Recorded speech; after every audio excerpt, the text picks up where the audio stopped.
Assalamualaikum warahmatullahi wabarakatuh. Bismillahirrahmanirrahim. Alhamdulillahi rabbil alamin. Wassalatu wassalamu ala asyrafil anbiya'i wal mursalin wa ala alihi wa sahbihi ajma'in. Subhanaka la ilma lana illa ma 'allamtana innaka antal alimul hakim.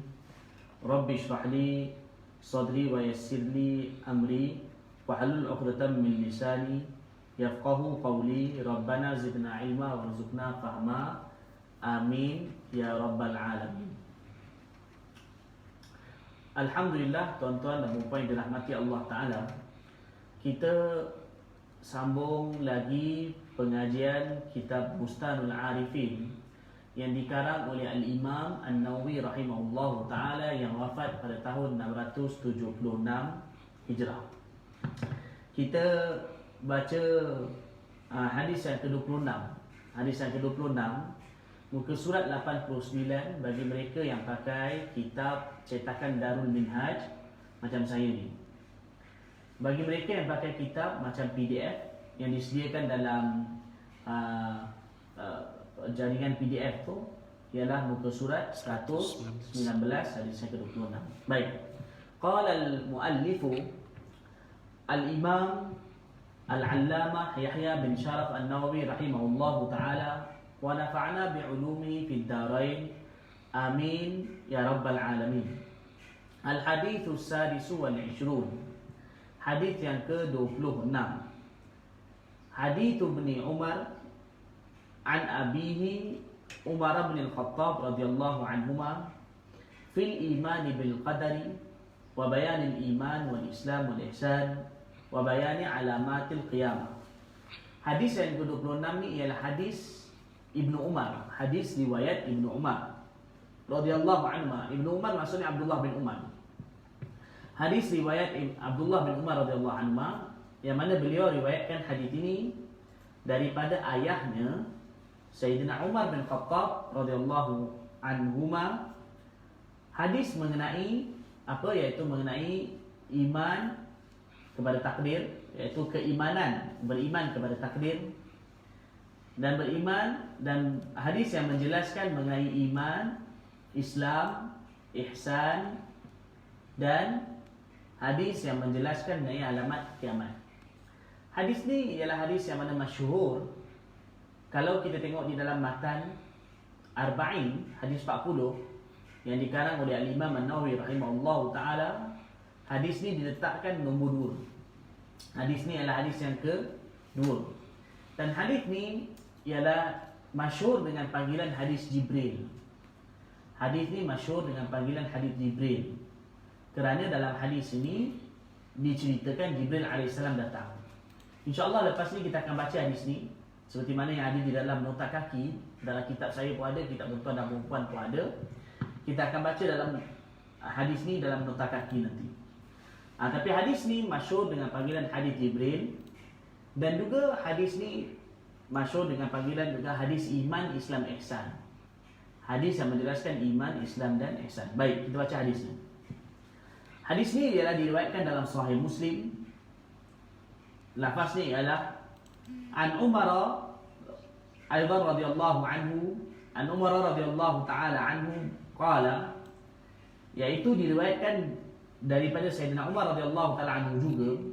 Beliau telah berkata, ini kerana hadis sebelum tu riwayat Sayyidina Umar, dan kemudian lepas tu hadis ni kemudian datangnya riwayat Sayyidina Umar radhiyallahu anhu juga.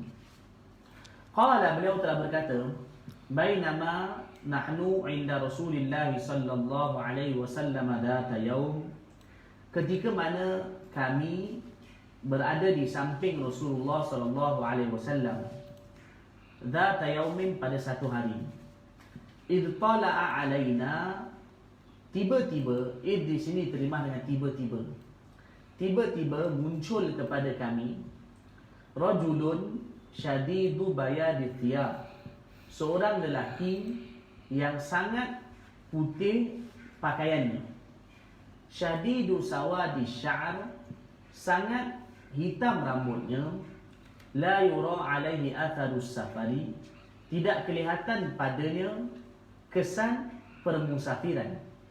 wala ya'rifuhu minna ahad, dan tidak mengenalinya daripada kami seorang pun. Maksudnya tiada seorang pun yang mengenali lelaki ini. Hatta jalasa ila Nabi sallallahu alaihi wasallam, sehinggalah lelaki ini datang, ia duduk di samping Rasulullah sallallahu alaihi wasallam. Ila ni maksudnya dia duduk berhampiran Nabi sallallahu alaihi wasallam. Fa asnada rukbataihi ila rukbatai, lalu dia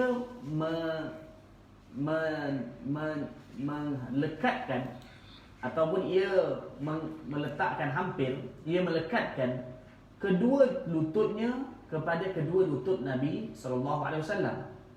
Wa wada'a kaffaihi ala faqidai, dan dia meletakkan kedua tangannya, kedua tapak tangannya di atas paha baginda Rasulullah sallallahu alaihi wasallam. Wa qala, makna lelaki ni, dia ni orang asing, tak dikenali, dan dia datang daripada luar. Sahabat semua tak kenal lelaki ni. Tapi yang peliknya, kalau biasanya orang datang dari luar musafir, biasanya tanda permusafiran jelas nampak kat dia. Pakaian berdebu zaman dulu, pakaian dengan kotor, nampak macam rambut kusum masai. Tapi yang peliknya, lelaki ni datang dari luar, cuma tak nampak macam diri ni baru datang dari luar, dia musafir. Tapi sahabat tak ada seorang pun yang kenal dia. Jadi ini menarik perhatian para sahabat radhiyallahu anhum. Siapa lelaki ini? Kemudian datang, terus duduk dekat Nabi, dan kemudian dia melekapkan lutut dia kat lutut Nabi sallallahu alaihi wasallam, dan letakkan kedua tangannya pada paha baginda Rasulullah sallallahu alaihi wasallam. Jadi ini, keadaan ini ialah para ulama kata keadaan muta'allim, keadaan satu orang penuntut ilmu agama. Penuntut ilmu agama, talibul ilm, mana datang dalam keadaan yang mana bersih, kemas, dan datang dengan penuh harapan, maknanya menunjukkan tawaduk, memohon, bertanya kepada Rasulullah, kepada gurunya. Dan dalam hadis ni iaitu Rasulullah sallallahu alaihi wasallam. Wa qala, lelaki itu telah berkata, ya Muhammad, wahai Muhammad, akhbirni anil Islam, beritahu kepadaku mengenai Islam, beritahu kepadaku mengenai Islam. Faqala Rasulullah sallallahu alaihi wasallam, maka telah bersabda Rasulullah sallallahu alaihi wasallam, al-Islamu an tashhada an la ilaha illallah, Islam ialah kamu bersaksi bahawa tiada Tuhan melainkan Allah, wa anna Muhammadar Rasulullah, dan bahawasanya Muhammad ialah Rasulullah. Itu yang pertama. Yang kedua, wa tuqimas salah, kamu mendirikan solat, wa tu'tiyaz zakah, kamu menunaikan zakat, wa tasuma Ramadan, dan kamu berpuasa di bulan Ramadan, wa tahujjal baita in istata'ta ilaihi sabila, dan kamu menunaikan haji di Baitullah Kaabah sekiranya kamu mampu pergi kepadanya. Ini makna 5 ni ialah rukun Islam. Makna pertama, ditanya mengenai rukun Islam, baginda Rasulullah SAW memberitahu mengenai rukun Islam. Kemudian lelaki itu berkata, qala sadaqta, kamu bercakap benar. Fa'ajibna lahu yas'alu wa yusaddiqu, maka kami pun telah berasa hairan kepada lelaki itu. Dia bertanya kepada baginda, dan dia sendiri yang membenarkan baginda Rasulullah SAW. Mana sahabat heran, tadi duk tanya macam tak tahu. Tadi tanya macam tak tahu.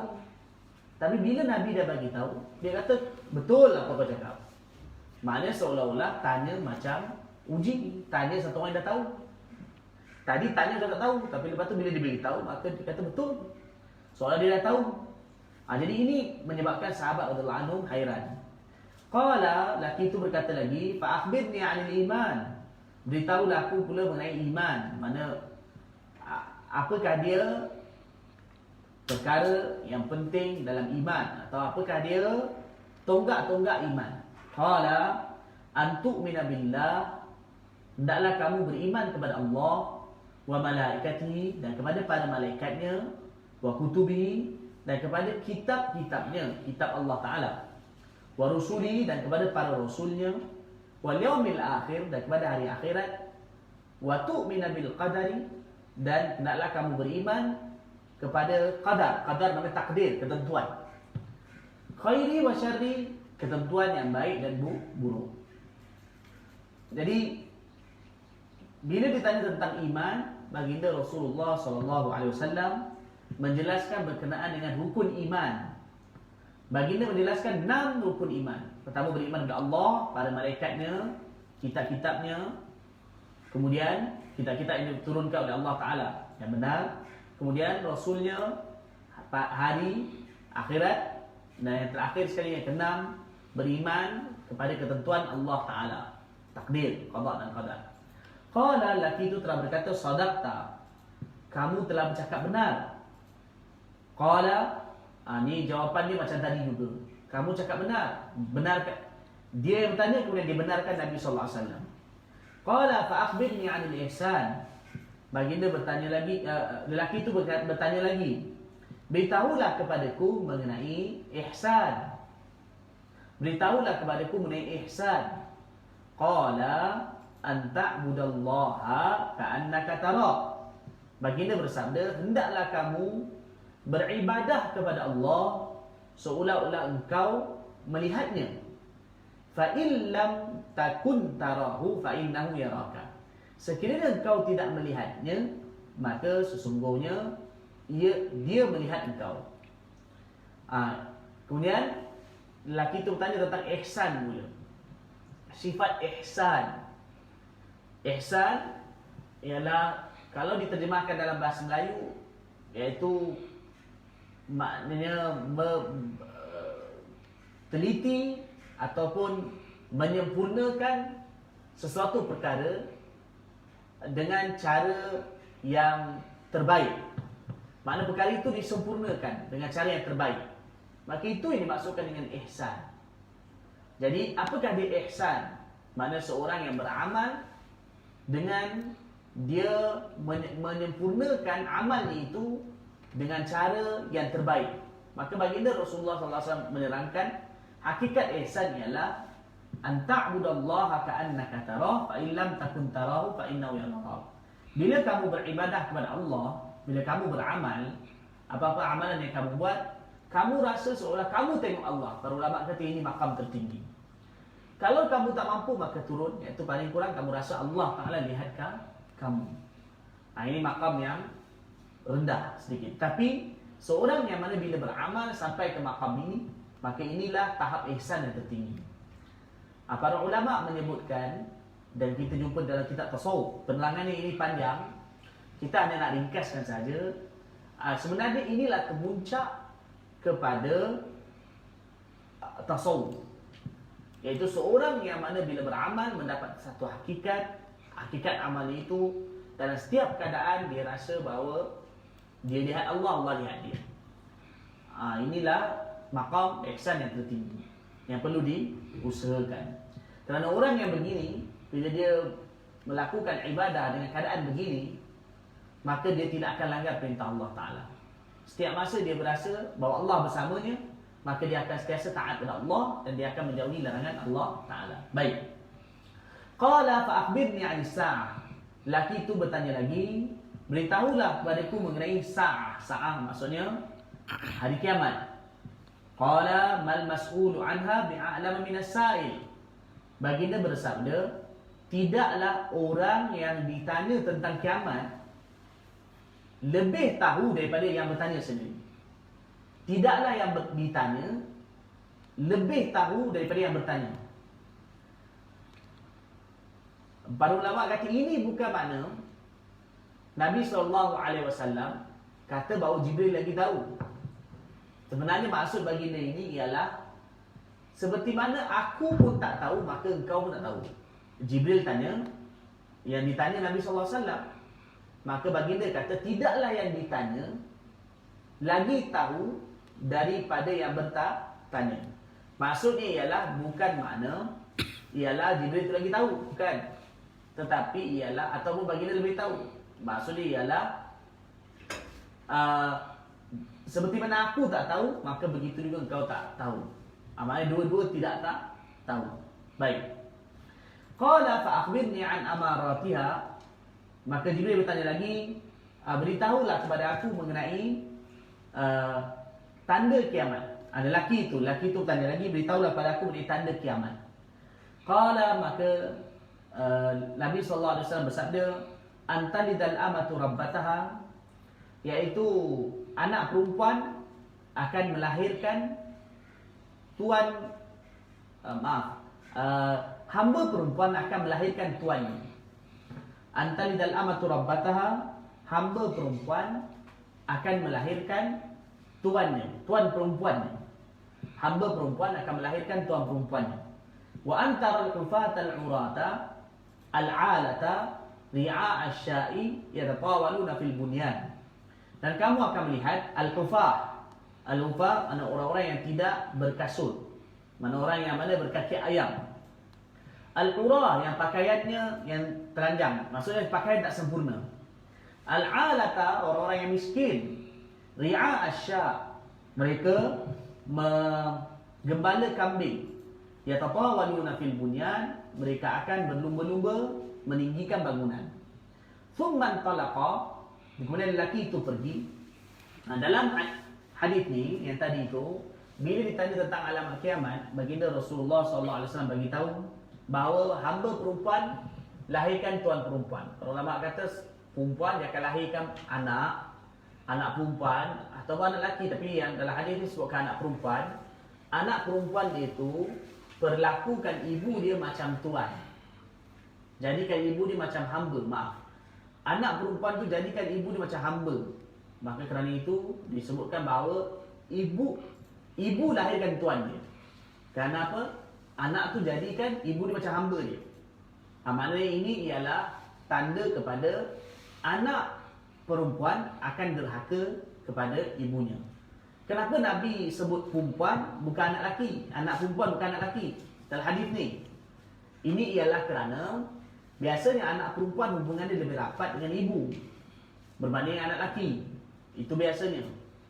Jadi bila Nabi sebutkan bahawa antara tanda kiamat yang begitu parah dan teruk ialah sampai anak perempuan yang rapat dengan ibu pun dia akan derhaka, sanggup derhaka kepada ibunya, sehingga kan dia sanggup melakukan ibu dia macam hambanya. Baik. Kemudian baginda sebutkan bahawa orang-orang yang mana dulu ni miskin, kasut tak ada, selipar tak ada, pakaian pun tak sempurna, miskin, gembala kambing, mana orang-orang yang miskin. Tapi lepas tu mereka berlumba-lumba meninggikan bangunan. Ini maksudnya para ulama menjelaskan perkara ini dah berlaku. Ini di antara alamat kiamat yang dah berlaku. Maksudnya alamat kiamat yang berlaku dan sedang berlaku. Ini ialah alamat kiamat yang telah berlaku dan sedang berlaku. Ini dan para ulama juga mengatakan ini boleh jadi dahulu orang-orang Arab Badui yang tinggal di negara Arab padang pasir, yang mana keadaan mereka dulu tak pakai kasut, tak pakai selipar. Dan lepas tu mereka juga pakaian pun tak sempurna, miskin, gembala kambing. Tapi kemudian Allah berikan kepada mereka kemewahan dan kekayaan, sehingga kan mereka berlumba-lumba meninggikan bangunan. Ramai para ulama yang mengatakan bahawa hadis ni ialah seperti mana yang berlaku di negara Arab yang kita lihat sekarang, yang mana asalnya mereka miskin dan lepas tu mereka berlumba-lumba meninggikan bangunan. Jadi ini kita lihat sini di hadapan mata kita. Sebagai contoh dia macam berlaku di Arab Saudi, di Dubai dan negara yang lain yang mana pada satu masa dahulu mereka ialah Arab yang mana miskin. Kemudian Allah kurniakan kepada mereka kekayaan yang melimpah ruah, terutama daripada petroleum, sehingga mereka jadi kaya dan mereka berlumba-lumba meninggikan bangunan. Ini antara tanda alamat kiamat. Okay, baik. Thumman talaqa falabittu maliyan. Kemudian lelaki itu telah berlalu pergi. Falabittu maliyan, aku telah menunggu beberapa lama. Aku ni maksud Sayyidina Umar radhiyallahu anhu kata aku tunggu beberapa lama. Kemudian baginda telah bertanya, baginda sallallahu alaihi wasallam telah bertanya, thumma qala, ya Umar, atadri man as-sa'il? Wahai Umar, kamu tahu tak dulu siapa yang tanya tu? Kamu kenal tak siapa yang tanya tempoh hari? Qultu Allah wa rasuluhu alam. Aku telah berkata Allah dan Rasulnya lebih mengetahui. Ini sifat tawaduk para sahabat radhiyallahu anhum. Mereka juga satu lagi, mereka ialah di hadapan Nabi sallallahu alaihi wasallam mereka akan zahirkan bahawa mereka ini tak tahu. Walaupun kerana mereka mungkin boleh cuba-cuba agak-agak siapa tu. Tapi para sahabat bukan agak-agak pandai. Agak-agak siapa tak? Tidak, mereka tidak agak-agak. Kalau tak tahu, mereka kata Allah wa Rasulullah alam. Qala, maka Nabi sallallahu alaihi wasallam pun memberitahu, fa innahu Jibril atakum yu'allimukum dinakum, rawahu Muslim. Bagi terbesar, itulah Jibril, dia datang kepada kamu untuk ajar kepada kamu agama kamu. Hadis riwayat Muslim. Baik, tuan-tuan dan puan yang dirahmati Allah Taala, hadis ni para ulama mengatakan di antara hadis yang merupakan usul dalam Islam. Iaitu dalam Islam ada 3 perkara yang sangat ditekankan. Pertama iaitu Islam, yang kedua ialah iman, dan yang ketiga ialah ihsan, ataupun juga disebut iman, Islam dan ihsan. Iman, Islam dan ihsan. Maka para ulama mengatakan bahawa di dalam syariat ialah perkara yang paling penting ialah, maknanya kesimpulan daripada syariat ialah perlu diusahakan 3 perkara ini. Iman, Islam dan ihsan. Dan juga disebut dengan bahasa lain ataupun dengan sebutan yang lain, iman ialah perkara yang berkaitan dengan akidah, Islam perkara yang bersangkut paut dengan fiqh, dengan istilah yang kemudian, dan ihsan perkara yang mana berkaitan dengan suluk ataupun tazkiyah. Dan kemudian istilah yang kemudiannya ialah dipanggil dengan nama tasawuf. Kemudian tidak juga terlalu lambat, kerana istilah ini telah wujud sejak daripada dahulu. Bukanlah terlalu lewat. Walaupun tidak ada pada zaman Nabi SAW sebutan tasawuf, tetapi kita dapati bahawa sebutan tasawuf ini telah wujud pada sejak kurun ketiga. Wallahu a'lam, mungkin ada lagi awal, tapi yang ditemui ialah kurun ketiga. Para ulama telah mengarang kitab tasawuf dan juga menyebut lafaz tasawuf. Baik. Jadi ini 3 perkara ini, akidah, fiqh dan tasawuf, ialah merupakan perkara yang penting untuk dikuasai di dalam syariat. Maksudnya perkara yang penting untuk dipelajari di dalam ilmu syariat. Kerana itu para ulama kata kalau kita belajar agama, paling penting kena ada belajar akidah, fiqh dan juga belajar tasawuf. Dan ketiga-tiga ini perlu digabungkan serentak, jangan dikurangkan mana-mana bahagian. Perlu berjalan serentak. Belajar akidah dan juga belajar fiqh dan juga belajar tasawuf. Tetapi nak sampai ke tahap ini, perlu jadi belajar ilmu-ilmu lain untuk sampai kepada tahap ini. Baik.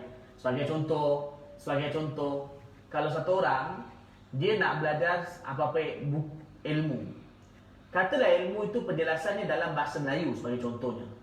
Satu bidang itu ialah dijelaskan dalam bahasa Melayu. Pertama dia kena belajar dulu bahasa Melayu.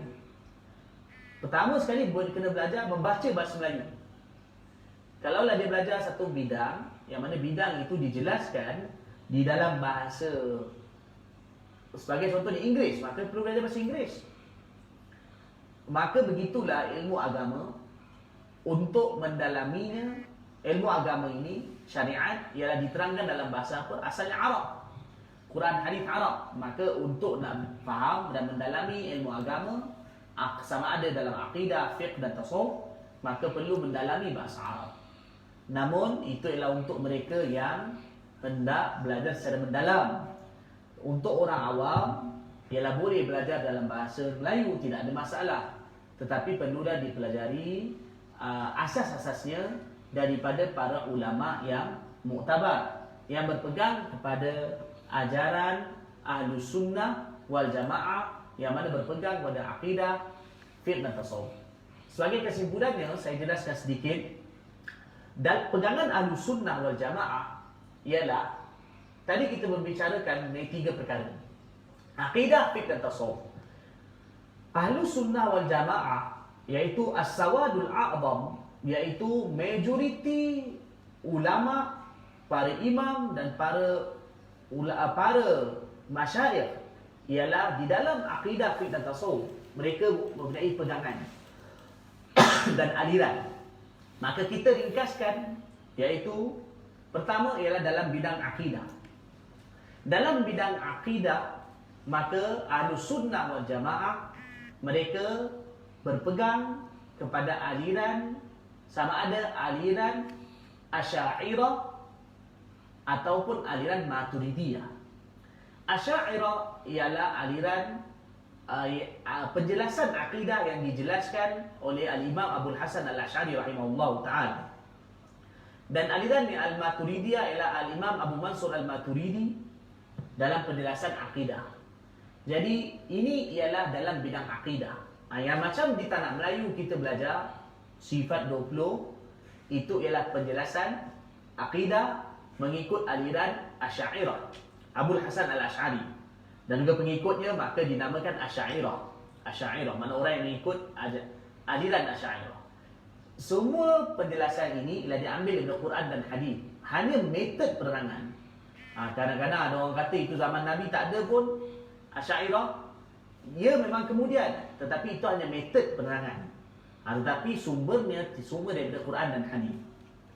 Kalau di negara India, Pakistan, Bangladesh, mereka berpegang pada aliran akidah metod Al-Imam Abu Mansur Al-Maturidi. Mana mereka ialah Maturidiyah. Baik. Dalam fiqh, perkara yang kedua, kita pergi pada yang kedua, Ahlus Sunnah wal Jamaah mereka berpegang kepada salah satu daripada 4 mazhab, iaitu mazhab Hanafi, mazhab Maliki, mazhab Syafi'i dan mazhab Hanbali.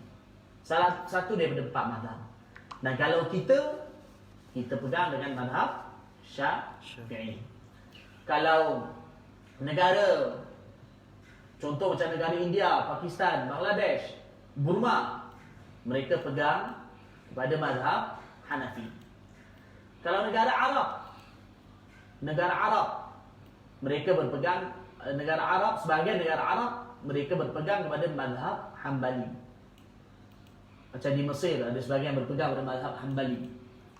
Dan kalau di negara Arab Afrika, contohnya macam Maghribi, Tunis, Algeria, ini negara Arab yang mereka berpegang kepada ajaran fiqh mazhab Maliki. Jadi kesimpulannya Ahlus Sunnah wal Jamaah ialah mereka berpegang pada salah satu mazhab tersebut. Dan kalau kita pergi pada tasawuf pula, ialah kita berpegang kepada ajaran tasawuf yang diterangkan oleh Al-Imam Syekh Junaid Al-Baghdadi rahimahullahu ta'ala, dan juga Al-Imam Ghazali rahimahullahu ta'ala, Al-Syekh Abdul Qadir Al-Jilani rahimahullahu ta'ala, dan juga para ulama tasawuf yang lain. Mana mereka ini adalah merupakan ulama-ulama dalam tasawuf. Jadi antara rujukan tasawuf yang kemudian yang banyak kita baca ialah iaitu kitab-kitab Al-Imam Al-Ghazali rahimahullahu ta'ala. Dan kalau kemudian lagi kitab Al-Imam Abdullah bin Ali Al-Haddad rahimahullahu ta'ala. Jadi ini ialah ulama-ulama yang orang kata pemuka-pemuka tasawuf yang kita berpegang kepada mereka. Jadi para ulama Ahlus Sunnah wal Jamaah menerima mereka ini. Kesimpulannya, kalau ada orang yang mana mereka menafikan, menolak sesat Asy'ariyah, tak nak bermadhab, ataupun mengatakan sesat tasawuf dengan berdalilkan ia baru tak ada zaman Nabi SAW, maka ketahuilah bahawa orang tersebut ialah tidak mengikuti aliran Ahlus Sunnah wal Jamaah. Maksudnya tidak ikut aliran yang dipegang oleh jutaan, bahkan dipelopori oleh para ulama yang besar di alam ini. Jadi insya-Allah kita akan sambung lagi nanti hadis yang ke-27 pada pengajian yang akan datang.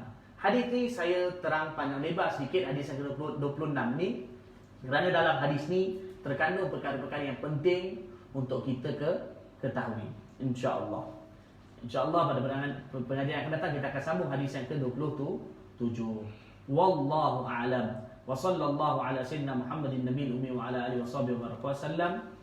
Subhanallah wa bihamdi. Subhanakallahumma wa bihamdika asyhadu an la ilaha illa anta astaghfiruka wa atubu ilaik. Subhana rabbika rabbil izzati amma yasifun. Wassalamu ala mursalin. Alhamdulillahirabbil alamin.